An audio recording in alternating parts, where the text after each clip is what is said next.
Hola, hoy vamos a ver cómo ajustar fecha y hora en Xiaomi 15 Ultra.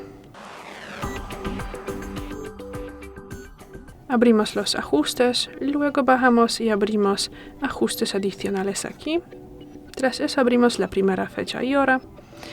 Y para, poder cambiar estos datos, desmarcamos aquí esta posición de hora automática y luego podemos configurarlo como queramos.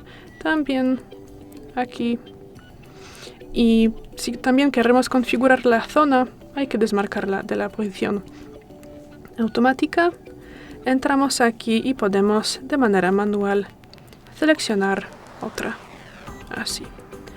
Y ya, es todo. Gracias por ver el vídeo. Déjanos un like y suscríbenos. Hasta luego.